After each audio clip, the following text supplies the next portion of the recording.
On a scale of 1 to ready, you'd be a... Can you just tell me what numbers are between 1 and ready? Because Chalupa. Chalupa. Chimichanga. Blue snowball, maximum quality.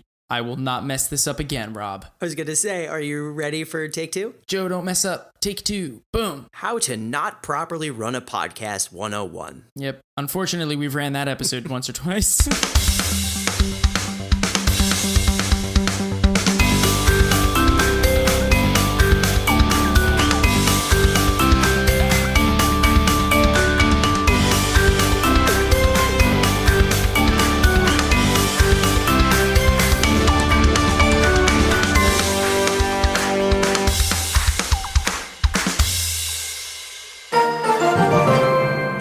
Welcome to Cast Royale, the Clash Royale podcast for casual players. I'm Rob. And I'm Joe. And this week, we discuss the balance changes, some news items, and our lessons with Nova eSports.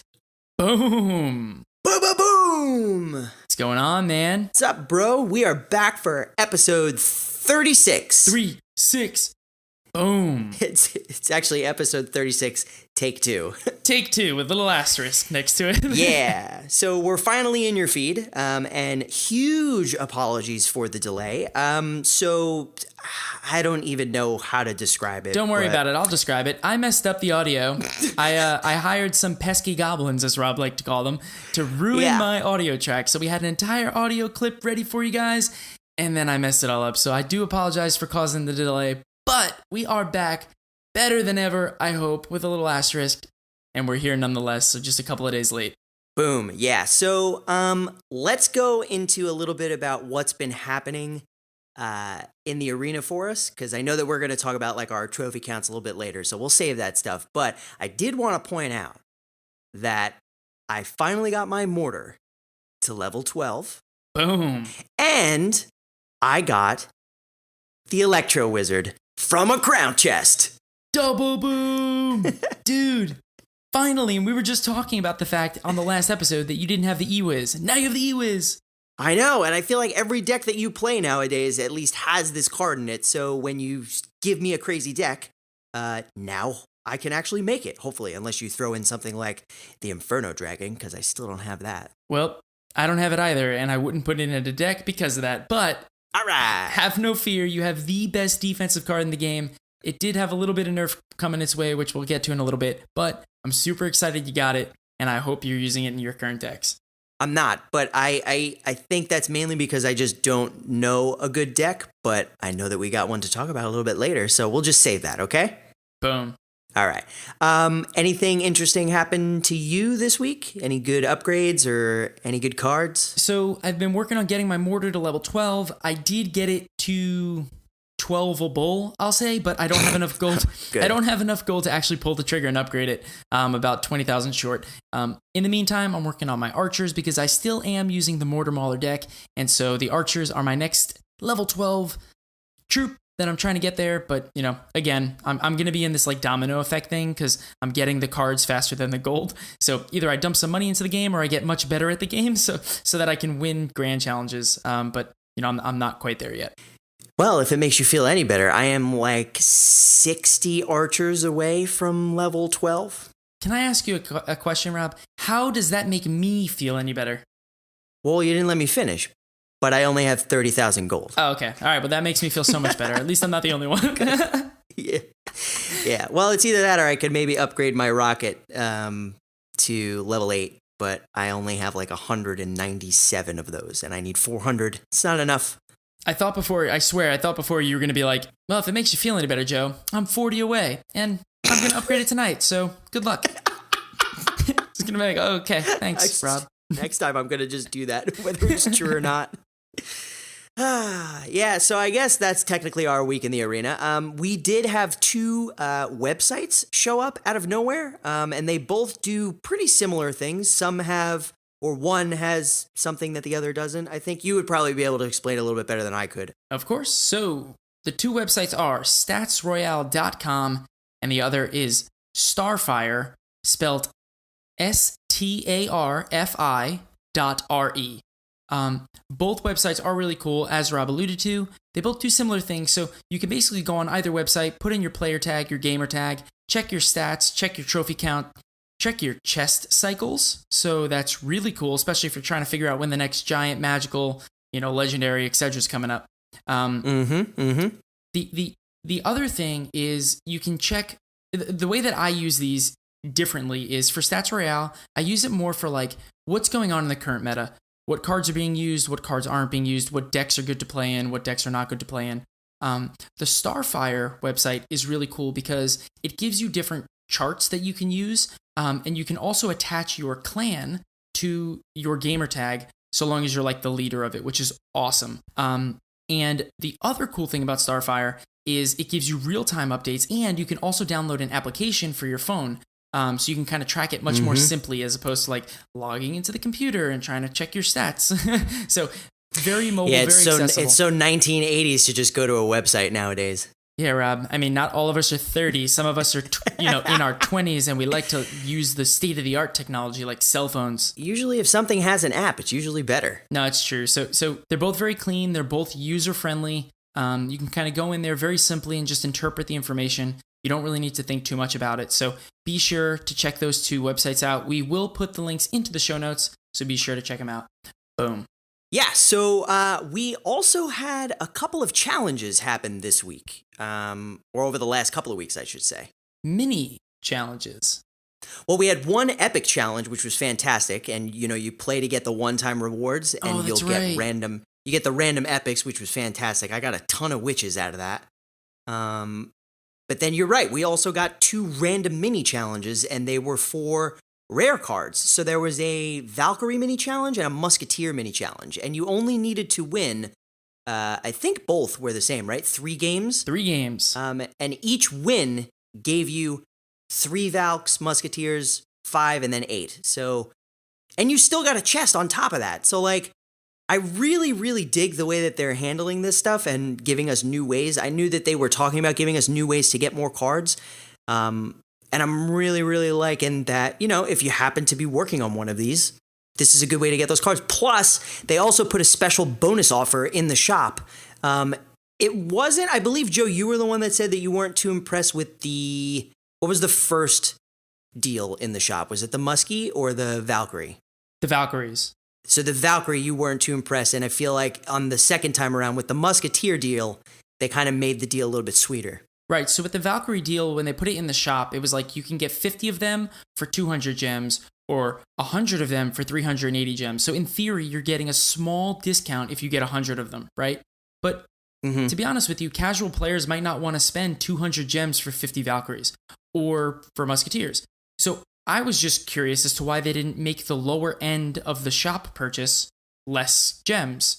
And even if it was less cards, just, you spend less gems to get less cards. But not everybody has just 200 gems just chilling there, right? So with the Musketeer deal, they actually did it differently. They started the low end much smaller. I forget the exact number. Maybe it was like 25 Musketeers or 12 of them. I don't remember. But it was significantly less than it was before. And they kept the high end of the range the high end.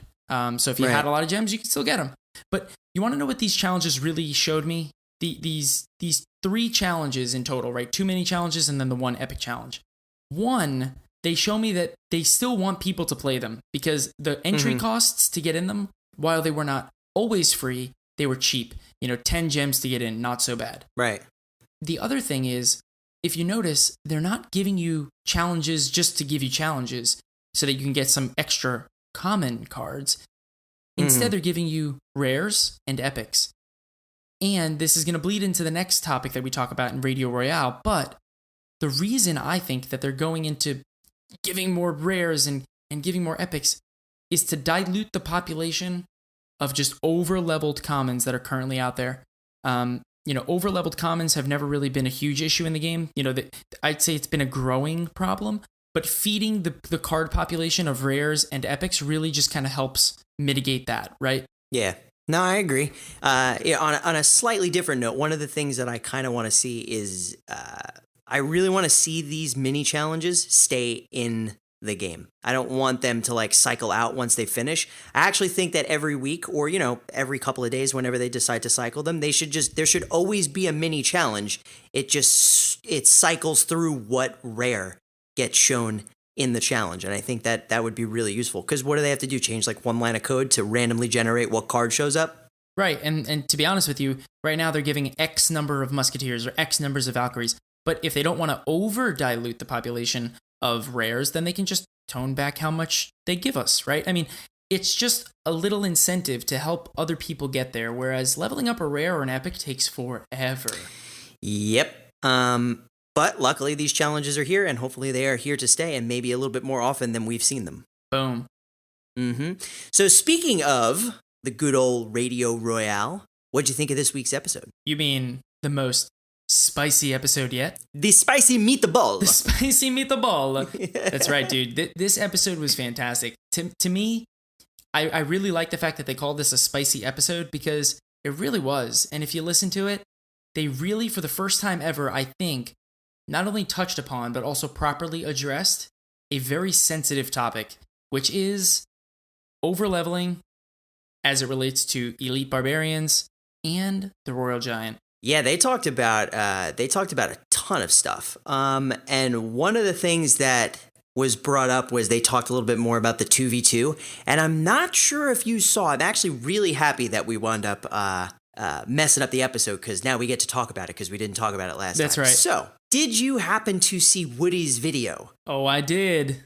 Okay. So for those of you who don't know, after Radio Royale came out, there's a section in the show that talks about 2v2 clan battles, which you would expect them to talk about. But apparently, according to Woody, and he makes a video on YouTube, so I'm sure if you Google it, you can find it, there's a section where there's carnival music playing in the background, but then there is also this weird, inaudible gibberish being said in the background as well. So Woody decided to take it upon himself and reverse engineer that audio. And apparently it is them or someone at Supercell saying, the month of 2v2 is coming. The month of 2v2 is coming! Whatever that means, I don't know. But all I have to say is, if it's a month-long event of 2v2 anything, I'm excited. Count me in. I'm in, dude. This could not be more exciting. Do you think they're going to change the ladder over to be a season of 2v2? How ridiculous would that be? That would be legitimate. That would be an actual consideration, right? Because they just recently changed the seasons to be 1 month as opposed to 2 weeks. So that could work. If it was a 2v2 ladder, though, it'd be pretty hard, right? Because like, how could you keep track of the trophies separately, right? Like my trophies with you would be different than my trophies with Hazard or with Tag, right? So that's true. Maybe it'll just be something where like you just get an overall 2v2 trophy count. That's it. It doesn't matter who it's with. It's just your trophy count for 2v2 is such. Not the best way to do it, but maybe it's the quickest way to do it. Well, that's true. But to be honest with you, we've been wrong before. So that's true. I'm sure this is just a shot in the dark. Yeah, that's true. All right. Well, I mean, great episode nonetheless, and we look forward to more. Wait, actually, just real quick before we jump out of this, I want to touch on a couple things. So, like we mentioned before, in this Radio Royale episode, Sip and Banks did address overleveling the Elite Barbarians and the Royal Giant. Overleveling, like I mentioned before, is something that's kind of progressively become a problem, especially for like the 3 to 4,500 range of trophies. It really impacts commons because they're just so easy to level up. And compared to rares and epics that just take forever to level up, if you just have a deck of all commons, you can basically accelerate yourself, propel yourself right into the top of the ladder. Right. And it just so happens that the Royal Giant and the Elite Barbarians are some of the best offensive cards in the game, especially when they're overleveled. I thought that they did a really nice job addressing it, but also nerfing them just a bit, but not to the point where they were, call it, unusable. And we'll get to the balance changes a little bit, but I just wanted to make sure that we address that. Otherwise, they went through a bunch of random questions from a bunch of different players and people within the community that were really cool. You know, some as simple as, are we ever going to get a friends list in this game? Check. Yes, we are. And can't wait for that. And did you ever think of having a like a legendary building? Check. And they were like, oh, well, they're like, oh, did you listen to our cards we killed episode? Because we talked about the barbarian launcher there. Yeah. One thing that caught me off guard was the fact that it sounds like every episode I hear from them, they are seriously considering revamping Sparky again. Oh, yeah. And every time I hear them talk about it, I just shake. I can't handle it at all. I just don't want them to touch that card. They're just going to make Sparky's fire rate like every 0.5 seconds. It's going to be like, boom, boom, boom, boom. Well, I saw this really cool suggestion. I forget where I saw it from. It could have been from our Discord or whatever. But as to give Sparky a little bit more value, but not fundamentally changing the way that she operates, is what if Sparky had like this electrical vortex around her that as she was rolling, she just kind of disintegrated small squishy troops. They just kind of disappeared, almost like a zap. So the Sparky wouldn't necessarily waste its shot on a skeleton army. It would just aim for bigger things. You're getting me into the realm of I'm going to hate this card. I mean, I hate it, but I like it. Like if you're going to change it, like it's kind of a cool way to do it. Because Sparky's evil, man. I just as soon as I see it on the field, I just rocket that thing. Oh, I totally agree. She gets a big old rocket right in the face. Boom. Yep, done. Yeah, but no, this was one of the better Radio Royale episodes that we've heard in a while. It was a little while before it came out, but it was well worth the wait, and we cannot wait for the next one. Boom. I have one suggestion for Radio Royale and Clash Royale in general. Here's a card that I want to see. I want to see another mechanical unit, like a Sparky. Doesn't have to do, obviously, what Sparky does, but just another machine. I feel like we don't have enough machines. A while back, Joe, I came up with the idea for gyrocopters. I think that's a good one. You did, and I loved it. But, I mean, don't forget, they've got the robot Becca. Yeah, but you don't know that she's a robot unless you just know that she's a robot. Well, I mean, yeah, it's a little bit of intuition, a little bit of Clash Royale intuition. You just got to dig deep and really find yourself and just know that she's a robot that gets distracted by just butterflies that turn into tornadoes. Yeah, that's true. I would like to see, ooh, you know what we don't have in the game? It actually blew my mind the first time I thought about it, because technically P.E.K.K.A. is a robot, right? Right. But they always refer to her as she. Right. And the more that I thought about it, I was like, you know what? We don't have a giant female in the game. Well, P.E.K.K.A. Yeah, but it's a robot. But it's she. But like the giant is a dude. The royal giant is a dude. I would say the giant skeleton is also a dude. Yeah, but Mama P.E.K.K.A. just cuts right through those big giants. Slice and dice. I just want like a giant archer. Oh, dude, imagine. Yeah, it'd be ridiculous. It'd just like one shot a tower. I just want the giant skeleton's name to just be changed to the Boom Man.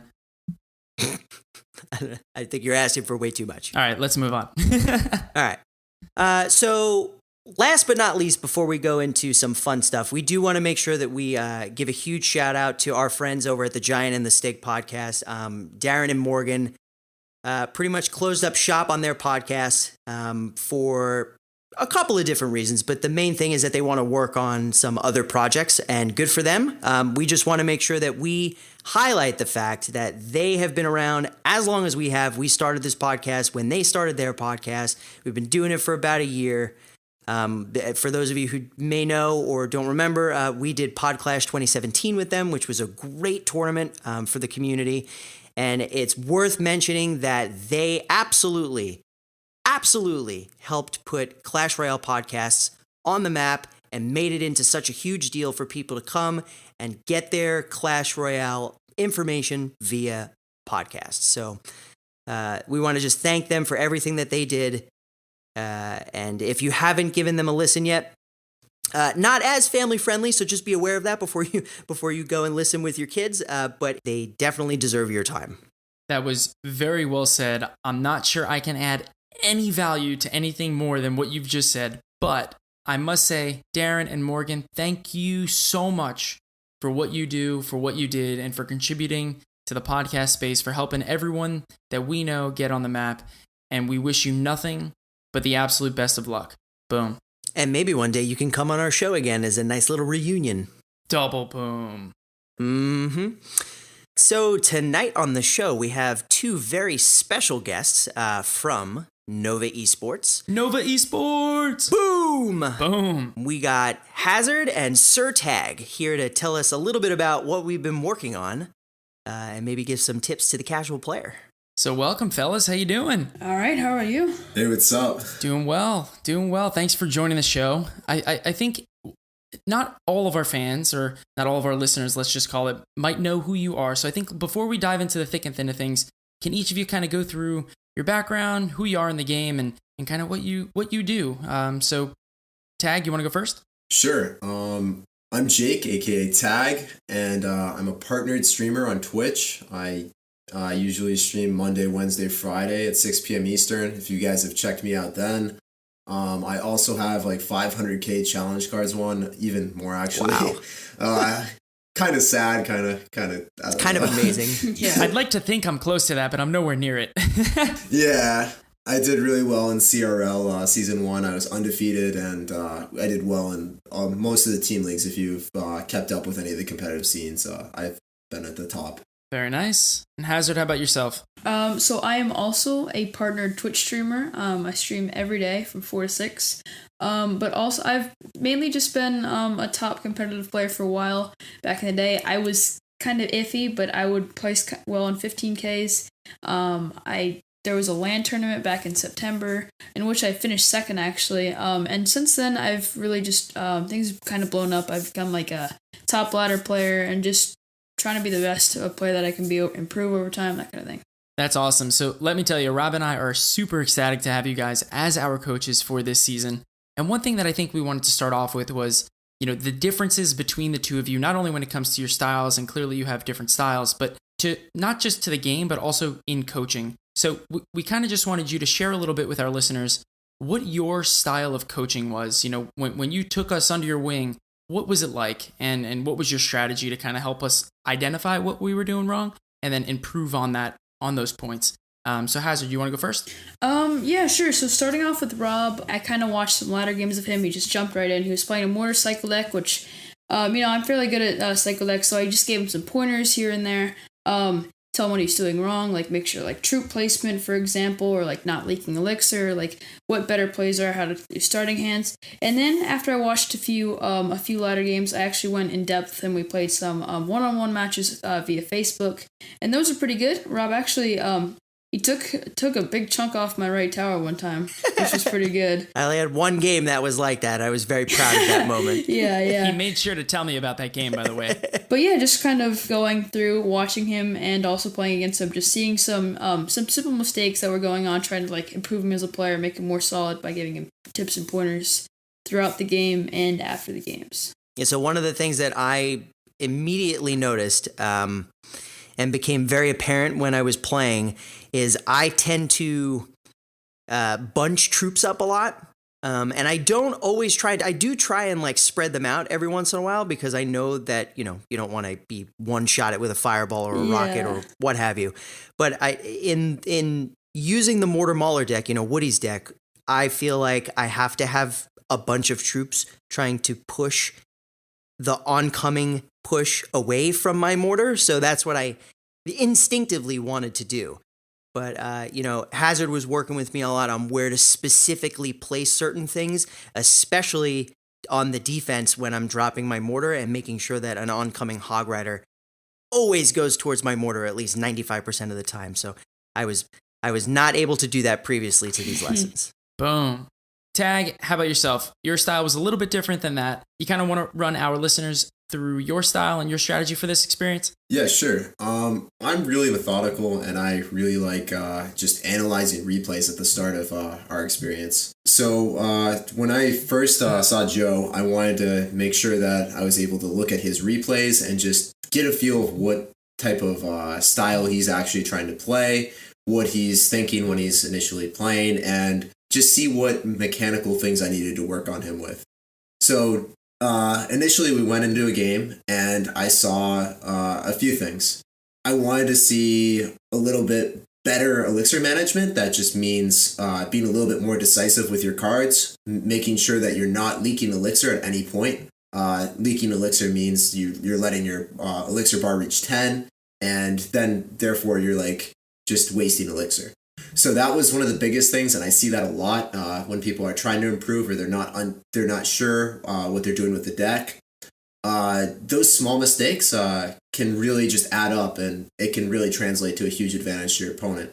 So just being decisive with those with every decision is really key. Another thing is, as mentioned earlier, was staggering units, making sure that you don't actually cluster everything up to give your opponents value with their spells. Sounds familiar.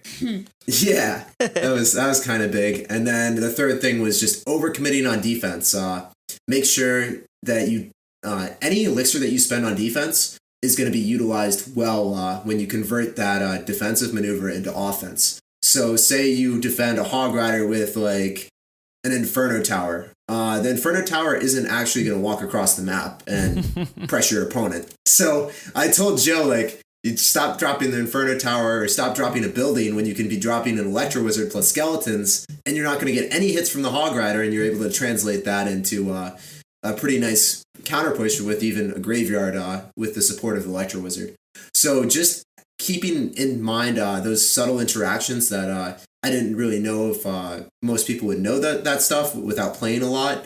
And I was able to present Joe with that information, and he was able to translate those interactions into later gameplay. So my next approach was after identifying the things that we needed to work on, I watched him play some live battles, and it was really cool to see like how easy he was just able to just beat everyone. Like the games were like not even close. He literally just took everything that I wanted him to do and implemented it. There were some mistakes, and we went and watched over those replays, but it was really cool to see just in general how he responded to everything and didn't overcommit on defense or overcommit on offense early on. He waited for the double elixir for the graveyard every single time. There were subtle things that just like drastically improved gameplay, and it was really cool to see. Yeah, and just to supplement that, and I mean, Tag's approach, like you mentioned, at first was to go through replays. And from my style, that's fantastic because I've mentioned this before on a previous episode, but I am very analytical in nature, and I like to look at what I do, analyze it, and see what I'm doing wrong. And sometimes it's tough to see what you're doing wrong if you can't recognize it. And so Tag was able to identify those things very quickly that I was doing wrong, and they were simple fundamental errors that you kind of just take for granted in your everyday gameplay. And it's amazing how very small tweaks, as long as you're thinking about them, can make a huge impact every game. And then one other thing that you did, Tag, which was really cool, after we did all these replays and watching the live battles, was you actually went into some live games with me, not to battle me one-on-one, but more so to look at troop placement and also spell placement, especially when you're facing things like Goblin Barrel and how those interact with skeletons or a knight or an Electro Wizard, etc. So that was really cool too. Yeah, I think I showed you how to do the Electro Wizard placement almost every single time for the Goblin Barrel, which is just incredibly efficient when you can conserve a log, use an Electro Wizard, and then get that Electro Wizard on offense, barreling down your opponent's lane. Essentially a one elixir Electro Wizard for just being able to pull off that mechanic is really cool. So stuff like that. I also showed like how to drop skeletons in front of your tower, and then even a knight in the back. When they drop a Goblin Barrel, the two goblins in front of the tower will hit the skeletons, and then the one in the back will hit the knight, and then you just take no damage for a -1 trade, but then you also get a knight barreling down the lane that they have to respond to. Stuff like that was pretty cool, and it was cool to see because first analyzing your replays allowed me to see, oh, okay, so he doesn't understand this, or he didn't know this previously, so then we can go and work on that. So I think, for me at least, looking at the replays first just allows us to spend our time most efficiently, so I'm not wasting time trying to teach you things that you already know or something that just isn't as important. Yeah, and to be honest, and Rob, I'm sure you can attest to this, we make a lot of errors. We don't. Yes. We might not think we make a lot of errors, but we make a lot of errors. And a lot of them are simple. And it's interesting because it just takes just one lesson, and it's amazing what impact that can have on even your trophy count. Because I don't know about you, but after one lesson, I've reached my all-time high. I don't know about you, but I reached my all-time high. Right behind you, mine was 44.39. And I wasn't much higher than you, but I did get to 45.23. And I couldn't believe that I broke 4,500. I don't think you could believe you broke 4,400. I can't believe both of us made it to Challenger 2. That's right. And I mean, like, at one point, a small part of me thought I might get to 4,600. And then I just went to his trophy death spiral. And then dreams were shattered right before your eyes. Right before my eyes. We're going to keep moving up, man. It's not going to stop. I can't wait. I mean, I'm just waiting for when I'm going to get to like 5,600. I mean, I just need a couple of more good wins and I'll be up there. No big deal, right? Hazard, we got to put some work in. Yeah, we do. I will continue to look behind me as you're trailing my tails, Rob. Ooh, now we got to really put some work in. Shots fired. Boom. Boom! There it is. Yes! So for anybody that does want to partake in any of these lessons, they should be available fairly shortly. But if you go to novaesports.com/lessons, and we will put that in the show notes, I think it's best read actually from this website. It says, buying chess and leveling up can only get you so far. Learning from others is one of the best ways to push up in the ranks and turn yourself into a competitive player. So who better to learn from than some of the best players in the world? Boom. And you get private instructors, obviously. You get tips and strategies, and, of course, live feedback and maybe some colorful banter. You never know. Boom. And I can't stress it enough. We talk about these things all the time on the cast. And you'd think that after talking about them all the time, we would have just been able to simply implement them into our gameplay. But it's just amazing how impactful these lessons have been. And guys, we cannot thank you enough for not only coming on the show, but also for the opportunity, making yourselves available, and just sharing your knowledge and sharing your skill with us so that we can climb the ladder and improve our gameplay. Yeah, no doubt. It's been great. Thanks for having us on. I really appreciate it. Of course. So if any of our listeners want to find you guys, where can they find your information in terms of Twitch streaming and whatnot? So for myself, I'm SirTag CR. That's the same for my Twitch, my Twitter, my YouTube. You guys can just search SirTag CR, and that should get you guys everything. On Twitter, I'll be posting decks that I find really relevant and grand challenges that I've gotten 12 wins with. My YouTube will also give you detailed instructions on how to play a lot of those decks. And then, of course, live streaming on Twitch. You guys can watch me tactically tilt live on stream or pull a 12-win Sparky. Because we really want those Sparkies out of our 12 wins. That's what we play for. Big Mama Sparky, killing it. Yeah, greatest card of all time. She made it into our meta check last week, somehow. So Hazard, where can we find you? All right, so for me, you can find me on Twitter. My Twitter DMs are open, and it's at Mr. Sir Hazard, just one word. On Twitch, you can find me at HazardCR. I stream every day from 4 to 6, so if you want to ask me a question live, you can always come stop by there. And then on YouTube, I'm actually starting up a YouTube channel. It's not that good yet, and I'm not really quite used to the whole YouTube not talking to chat kind of thing, but I'm getting there, and you can find me there at Hazard Clash Royale. Everyone, be sure to check out these guys on Twitch, on Twitter, on YouTube. Guys, you are amazing at what you do. We cannot thank you enough, and we are just super appreciative for you taking the time, and we cannot wait for some more. Awesome, thank you. Thanks, man. Thanks, guys. That was awesome. That was amazing. I'm glad that they came on the show. Glad? Are you kidding me? We're like talking to pros, dude. I'm like sitting here. And I'm just like trying to like hold myself together, keep myself composed. But meanwhile, I'm like, that's Tag. That's Hazard. Joe can't handle it. I can't handle it. I'm like, he's telling me to drop the knight. All right, I'll drop the knight. All right, just tell me what to do. Tag, what should I be doing? Hazard, tell me how to play. Yo, tell me how to play. I know, like I'm trying to keep myself composed, but it like inside, I'm like, dude. Yeah, so obviously we're very excited. It was great having those guys on the show. We really appreciate it. And we definitely plan on having them on the show again at some point in the future just to talk about a little bit more detail into what we've been working on with them. But that was a nice little flavor, I would say. Totally agree.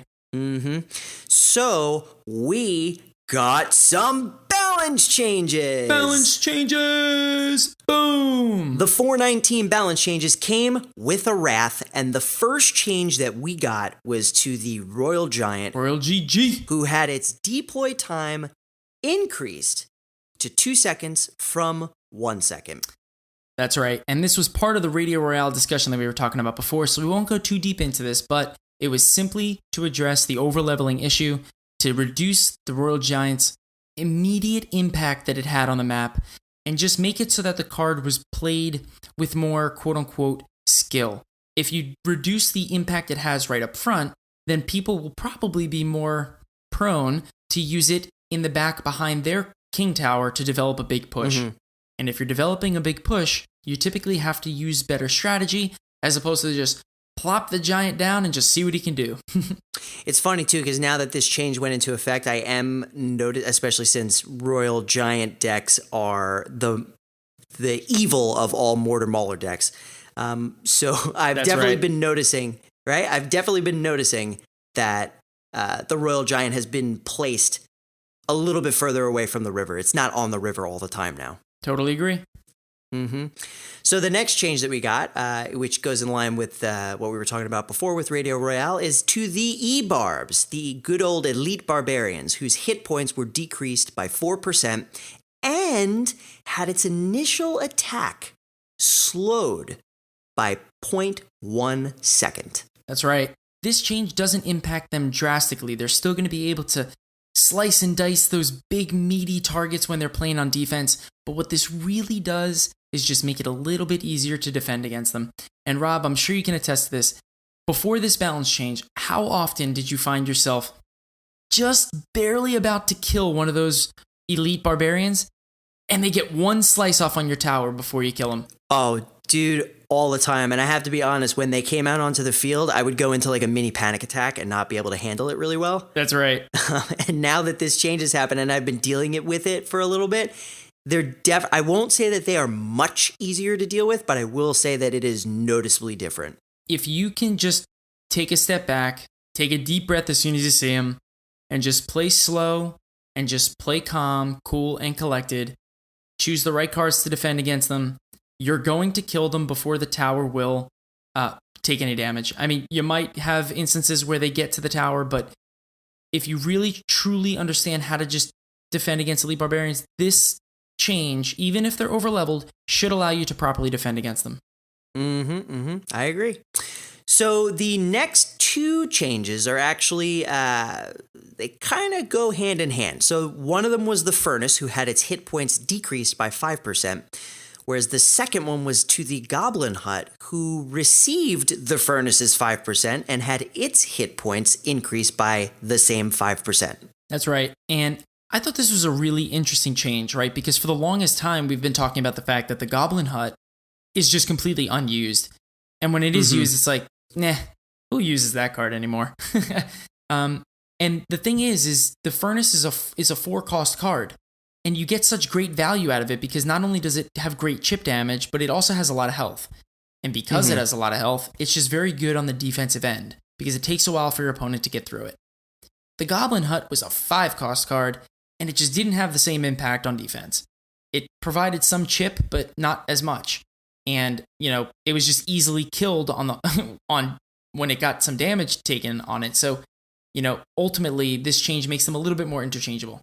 But one thing I do want to point out is that none of these changes, while it impacts their hit points, does not impact how many goblins or how many Furnace fire spirits get generated from the buildings.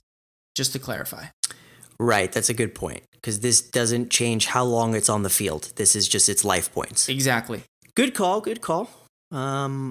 So the next one is to the Electro Wizard, who had its hit speed decreased. Now, this is weird. I always get confused here. So it was decreased to 1.8 seconds from 1.7 seconds. So they made it slower.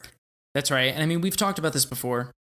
Aside from the fact that Supercell probably said, Rob got the Electro Wizard? All right, let's nerf it. Always. Let's nerf it. They did that to you with the Miner. They did. They've done this to me for a couple of my legendaries. But the second option, probably more likely, is they realize that this card is just a little bit too powerful on the defensive side.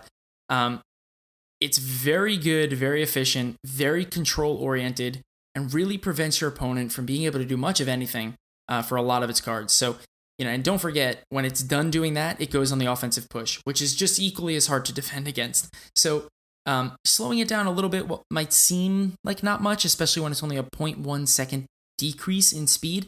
But if you think about it, over the course of one match, an entire match, that might prevent a couple of zaps from going off, which in total could make a big difference in a game. Yep, that's actually a really valid point. You good on this one? Let's move on. So the next one is to the Executioner, who not only a month ago received a facelift in his portrait. Yeah, he did. He's now smiling a lot more. His damage is now increased by 6%. You see, he was happy because he was anticipating the bugs getting ironed out, and he was anticipating the 6% buff. I love this change. I thought that the reduction in damage was simply because of the bugs. He needed the 6% damage, so I'm happy he got it back. And there is just a tremendous amount of lava somethings out there, like lava loons or lava beatdowns or lava lavas or lava mirrors or lava boom swag. You said lava lavas. There's too many lavas out there, and I cannot wait for this Executioner to just come and just slice them away because I hate the lava hound unless I'm using it boom. Well, that makes total sense. I've got to be honest, right? No, I appreciate your transparency. It helps a lot. So speaking of the balloon you mentioned, the balloon actually got a change to its death damage. The death damage delay. So the death damage delay is now 3 seconds instead of immediately after 1 second. That's right. So basically with this card, everybody for the longest time was complaining that the balloon was overpowered, right? And in theory, the balloon never changed anything about how it operated, except for the fact that the balloon bomb went off very quickly, and recently the death damage got increased, right? So the bomb that goes off kills archers, kills spear goblins, kills minions, etc. So this change is actually a nerf to the balloon, in the sense that if you place your troops in the right space, they will be able to safely walk away from the little bomb that's ticking over there before it actually blows up. Because the issue was, you'd kill it with like archers or minions, and then literally 1 second later, this bomb would go off, and now your defensive troops are dead. So it's like, all right, well, now what? Yeah, I definitely think that this change is more so for being a good counter to buildings that are left behind after the balloon dies, or any troops that are walking into where the bomb area is. That's a very good point. And to that point, with this change, previously, if you had a musketeer kill a balloon, the musketeer would not take any damage. However, now, with the 3 second delay, the musketeer has some extra time to walk into the bomb before it goes off. So you have to be really careful with where you place your slower troops now, because they will get hit with the bomb when it goes off. Your fast troops or your medium-paced troops will not get hit with the bomb so long as you place them in a decent spot. Pro tip by the Boom Man. I am no pro, but I know a few. Boom. A couple. So the next change is to the Skeleton Army, who had its skeleton counts decreased again to 14 skeletons from 15. Sorry, I can't help but laugh at this one because I just feel like they never know what they're doing with the Skeleton Army. And I love the fact that they never know what they're doing with the Skeleton Army, but here's what I do know. Whenever they make the change, it's because of skeletal equilibrium, baby. The balance in the skeletal equilibrium, baby. So as long as they're giving us that, I am totally okay with it. That's true. And at least they decreased this and didn't touch the regular skeleton. So I'm happy about that. Larry is safe over with his party of 4. Larry has risen from the dead, and he is back and better than ever.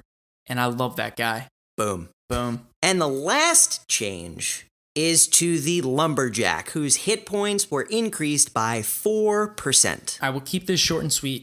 This card lacked the ability to get to what it needed to get to in order to make anything happen.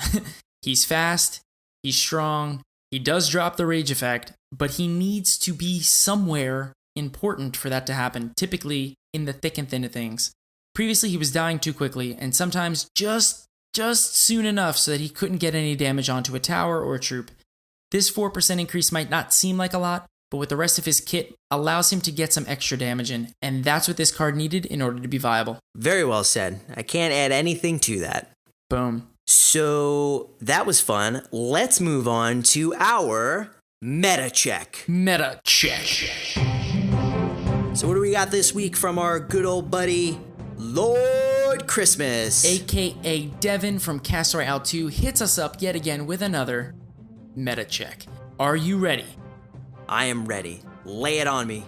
Not surprising at all, as I'm sure you can imagine, the number one card used by all the top players. The log! Rolling in at number one, baby. It's the log.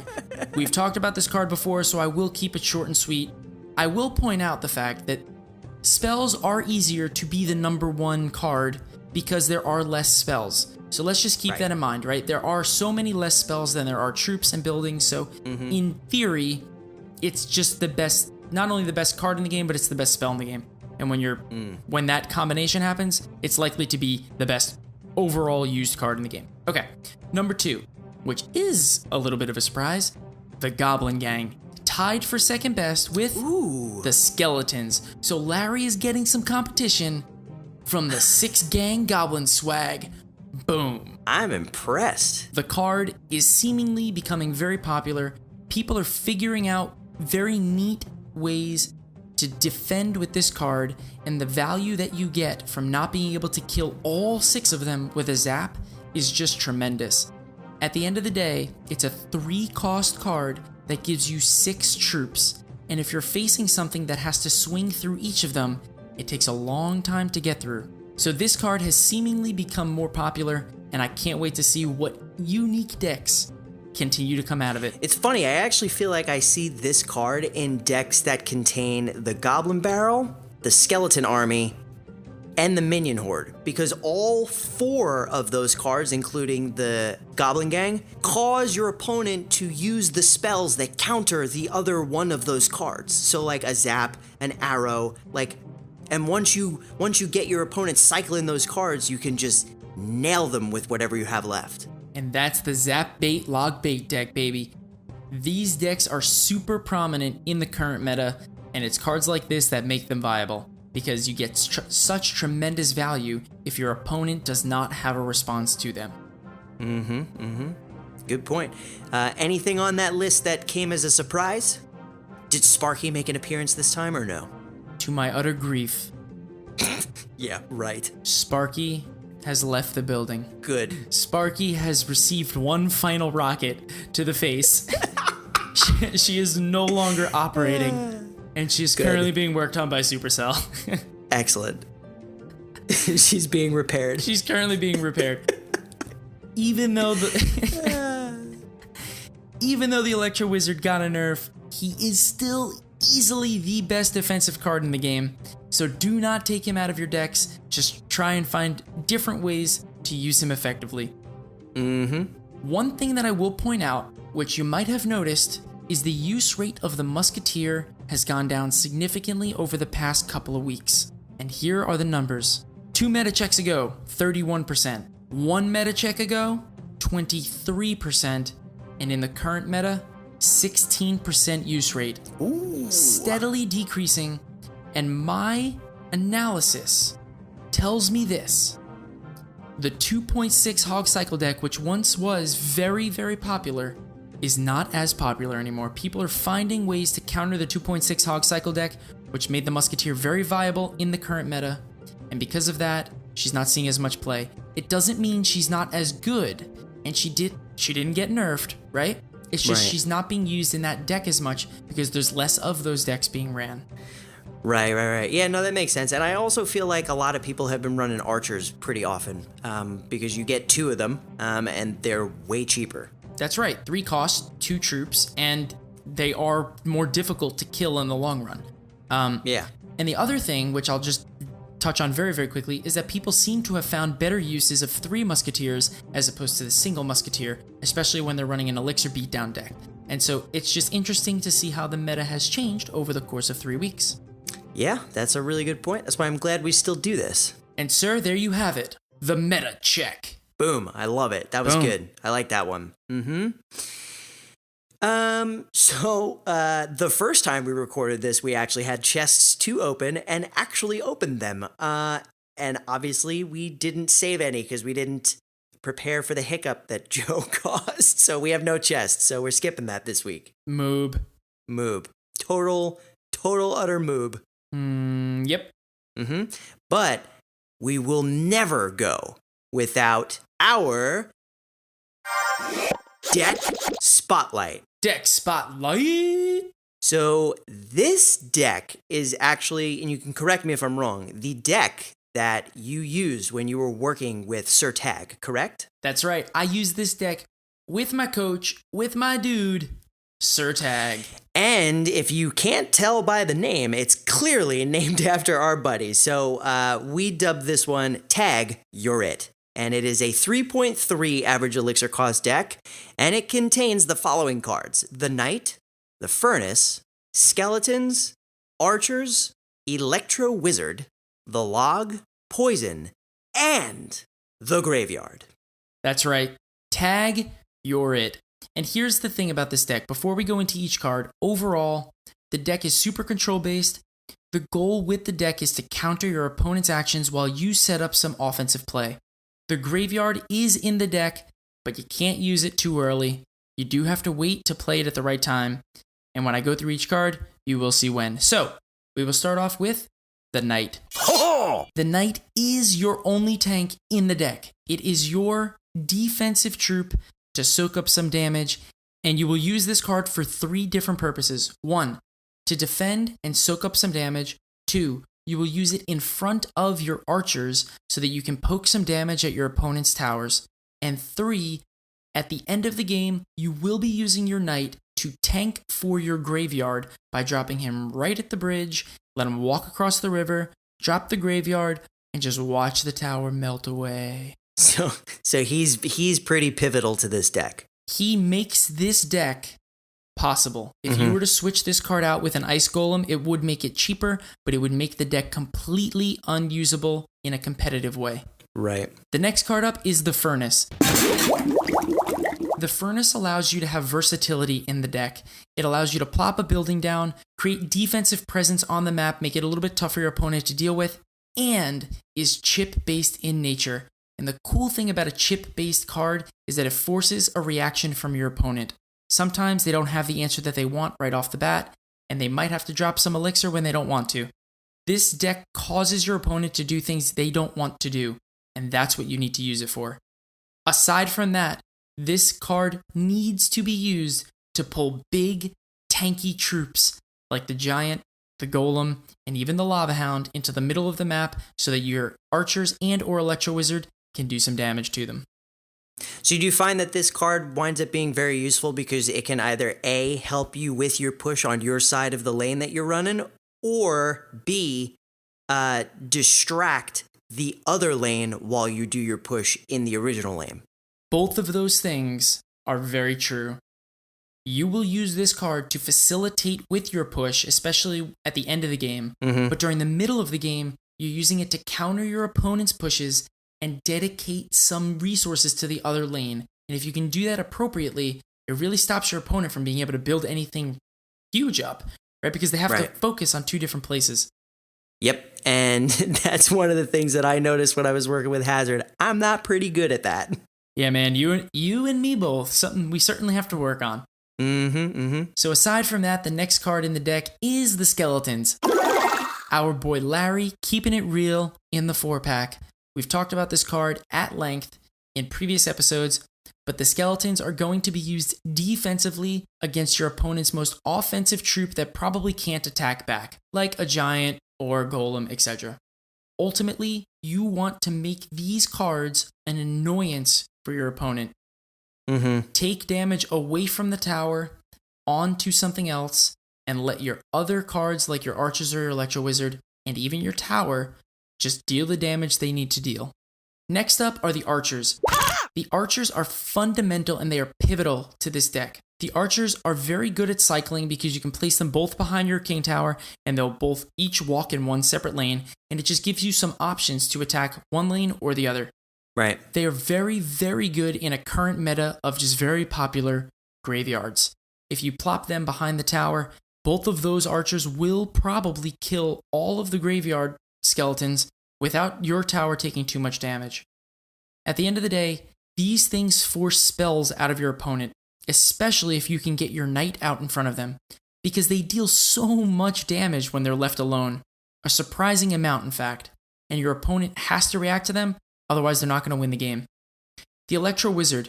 Electrons! This card is just absolutely insane in the current meta. One thing you need to realize is that the versatility that this card has is tremendous. It really stops your opponent from doing anything. You want to use this card for your opponent's most offensive troop, like a Hog Rider or even a Bowler, etc. Anything that's coming down your way that you want to prevent from doing damage.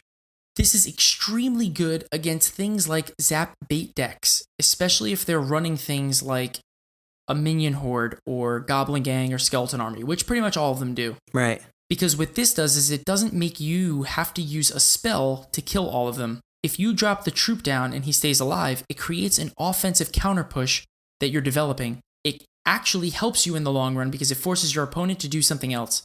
Whereas if you just use a spell, there's nothing else that your opponent has to look out for. Next card up is our favorite, the Log. I won't go into too much detail, but you gotta use this as often as possible to help yourself cycle, to deal damage, displace things, cycle. Honestly, I don't know why you wouldn't have it in your deck because it's fantastic. The next card is the Poison. And I'm going to talk about the Poison in tandem with the Graveyard because it's used in tandem. You're not going to really want to use the Poison just randomly. The Poison is used with the Graveyard along with your Knight. Now, for the whole entire game, you're using the cards that I just talked about in a way that really just counters your opponent, prevent damage from hitting your tower, and just see if you can get a couple of chip hits off on the tower. If you can do that for the first 2 minutes of the game, you're golden. Because at the end of the game, once you hit double elixir time, your opponent does not know you have a graveyard.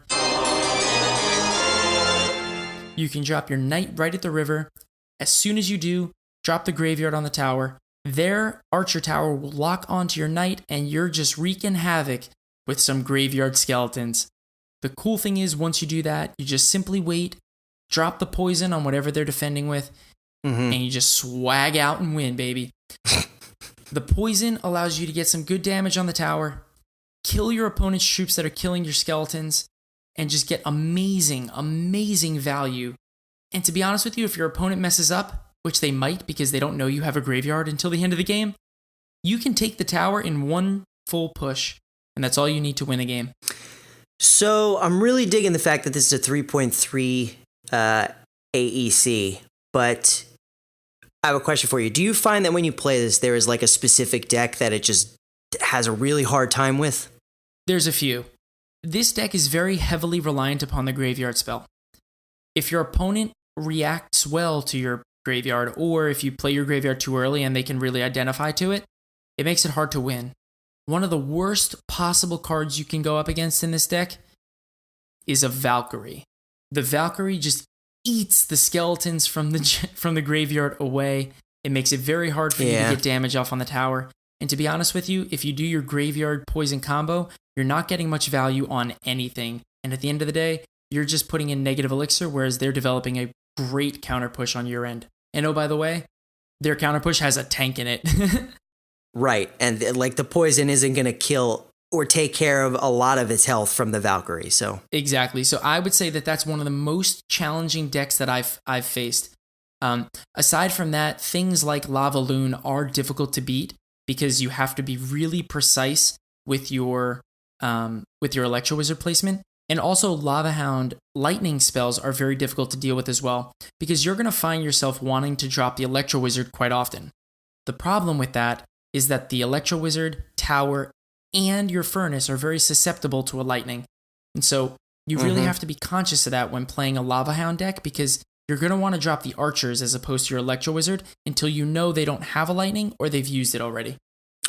All this talk about spells coming out of nowhere just makes me wish that there was a counter spell in the game. Right? Like an anti-magical shell or something. Yeah, that would really be That's actually a fantastic idea. A counter spell that really only does its effect to spells that you can see coming across the screen, like a rocket or a fireball. That's right. That would be fantastic. That's a free one, Supercell. Take that one to the bank. Bank it. No, but seriously, that was a really, really good explanation of how that deck is played, and I'm glad, clearly, because it's working really well for you. It has been working. I've been taking this deck for a spin in Classic Challenges. I haven't yet taken it to the Grand Challenge because I'm still trying to perfect it myself. However, it's got great potential, and as we talked about before, SirTag has 500,000 or more cards from Challenges 1, and this deck has gotten him plenty of those, so give it a try and see how it works. Boom. Boom. All right, and then we got some reviews this week. We received 5 reviews, 3 of which we're going to shout out on the show right now. And the first one comes from Alex4172 from the United States, and they write, unparalleled. There really is no comparison when it comes to Clash Royale podcasting. Rob and Joe have an unparalleled enthusiasm that will ooze through your audio device. Their genuine passion for the game and those in the community really make this a one-of-a-kind show. Deck strategies, professional guests, news, and updates. Cast Royale is the only CR podcast you need. Boom! Boom, dude. I don't know how I feel about oozing through people's audio devices. I mean, I don't typically mix anything that oozes into an audio device well, but if it's my voice, I'll say yes. Thumbs up. Thumbs up. So, Alex, thank you so much for the kind words. We truly appreciate the compliment, kind of compliment. We love oozing through people's audio devices, whether it's good or bad, as long as it's our voices. Boom. Boom. And the next one is from Leather Raccoon Ratings from the United States, who writes, hodgepodge of everything. Amazing podcast, really entertaining, funny, and informative show. These 2 casual players give their thoughts on the game, and they give you strategies. If you are a casual player, then you will love this podcast. Boom, fist emoji, bomb emoji, because you can't get more boomy than that. Can't get more boomy than that. I think I love the most about this review is the fact that it is a hodgepodge of everything. Always. That's my favorite of every review that says that. So, Leather Raccoon, thank you so much for the kind words. We try and be a little bit funny with a sprinkle of informative, but sometimes we get that mixed up here or there, and we just are so glad that it comes through in a way that you receive well. Yeah, definitely. Thank you so much for the review. And do you want to do the last one? Well, of course. So the next one and the last one is from Orion Smith, and they write, it's a hodgepodge of everything. All right. And they are from the United States. They write, if you play Clash Royale, you owe it to yourself to subscribe to this podcast. Rob and Joe deliver a perfect blend of strategy and fun that will remind you why you fell in love with the game in the first place. Boom. Ooh, we've fallen in love all over again. This was an awesome one to read because I just feel like when we do the podcast, we're trying to talk about things that we are very passionate about and that we really enjoy. And I'm just super excited to hear that it's flowing through that way. Yeah, clearly. And the review before, we ooze into people's speakers. So it's nice to know that us doing the podcast makes other people feel that way, especially since us recording the podcast makes us feel this way. So can't say we disagree with you, Orion. We really appreciate the review. Thank you so much for taking the time to write one. And boom. Boom. And we also want to give a nice shout out to Tyler Jenkins 89 from the US and FB of Broden from the United States. So thank you guys also for writing in. We really appreciate you giving us an awesome, glowing iTunes review. Boom. If anyone would like to leave an iTunes review for us, you can do that on any of your iOS devices or on your Mac or even on your Windows PC. Just go to iTunes. You can find the show and leave us a nice review. It's the #1 way you can help us reach more people. Boom. And this week, we got, count 'em, 6 patrons. 6 patrons! Yeah, it's crazy. So huge shout out to Party, Gil Harris, Caleb, Cygnus, McCall, Greg Siegert, Techno, Troglodyte, and Orion Smith spending their hard-earned money to help support this show. We really appreciate it. The show would not be here or what it is today without the support of people like you guys. And don't you worry, because there's some cool swag coming your way. That's right. And we're just super appreciative of the fact that you continue to be our backbone to all of our patrons that allow us to continue to allow us to do what we do, deliver fun, fresh, informative feedback to our listeners. So a huge thank you for that. Yes, and for those of you, this is actually pretty funny, and it's an appropriate place to bring this up. For anybody who has tried to support the show before using the link that was in our show notes, for who knows how long it has been broken, and it was recently brought to our attention from one of our listeners, and they were like, hey, I went to this link, and it brings me to a 404 page, so what gives? So we fixed it. So if you were thinking about supporting the show for as little as $1 a month, you can use the link in the show notes, get some serious swag, and back the show and help make sure that we continue to deliver bi-weekly content. Mega boom. Mega boom! And also no PayPal tournament sponsorships this week, but that's okay. If you would like to sponsor a tournament, just go to our website. If you're on a phone, go all the way to the bottom. If you're on your computer, it's in the right sidebar. There is a link to support the show, but also to donate through PayPal. And if you do that, we will sponsor a tournament in your name. That's right. And don't forget, we still have our Year 1 Cast Royale Edition t-shirts available. So if you were thinking about supporting the show but didn't want to commit to any monthly payments, you can go to teespring.com/Cast Royale Year 1 Edition. Ooh, that's a mouthful. We will put the link in the show notes if you'd like to support us, and if you just want some cool swag that say Cast Royale on them. Boom. Boom. Oh, wow, that was great, and probably even better than the first time we did it. I would say that is true. I do hope we get to do some chests next time, though, because I'm sad that we couldn't put them in this episode. Yeah, it was sad face. It was I saw like a tear fell down my face when you said that we couldn't do them again. It was a massive moob. Big moob. So, if you would like to join our clan, we do our refreshes every Saturday night into Sunday. Be sure to be on the lookout for that. And if you do want to join and you send us an invitation, please write the word podcast in the invite so we know that you came from here. That's right. And if you'd like to reach out to us on Twitter, you can do so by using the handle @PodcastRoyale. And if you would like to send us some snail mail, you can send that email to feedback@castroyalepodcast.com. Send us your questions, comments, concerns, love, and or hate. Preferably not the hate part, but lots of love. Boom. And we recently changed our Discord so that it does not require a password to get in. So visit us at castroyalepodcast.com/Discord. You will be taken to a page where you can just simply click a link and join the community there, which is fun, friendly, learning and growing together. And oh, by the way, we host a couple of tournaments per week.